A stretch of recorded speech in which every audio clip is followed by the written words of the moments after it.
जेव्हा इतिहास, वास्तू व निसर्ग एकत्र येतात, तेव्हा कला केवळ निर्मिती नसते, ती संवाद बनते.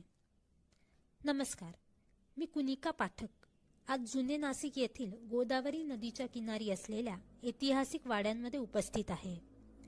या परिसराला ऐतिहासिक, धार्मिक व सांस्कृतिक महत्त्व लाभलेले आहे.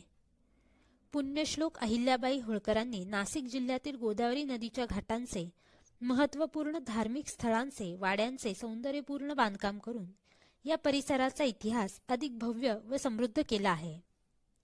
या ऐतिहासिक ठिकाणाच्या वास्तुशिल्प, निसर्ग आणि सांस्कृतिक वारशाने प्रेरित होऊन मी गोदावरी घाट हे स्थळ ऑन द स्पॉट लँडस्केपसाठी निवडले आहे. आज मी on the spot cyanotype print making करणार आहे. स्कायनोटाइप ही एक पारंपरिक छपाई प्रक्रिया आहे, ज्यामध्ये नैसर्गिक सूर्यप्रकाशाचा उपयोग करून निळसर छटा प्रतिमा तयार केल्या जातात. या प्रक्रियेद्वारे मी आज प्रत्यक्ष स्थळी उपलब्ध घटकांचा वापर करत दृश्यात्मक अभिव्यक्ती साकारत आहे. हा कलात्मक प्रयोग या स्थळांशी माझ्या सर्जनशील संवादाचे प्रतीक असून तो इथे असलेल्या ऐतिहासिक आणि सांस्कृतिक वारशाशी नवे नाते निर्माण करण्याचा एक प्रयत्न आहे.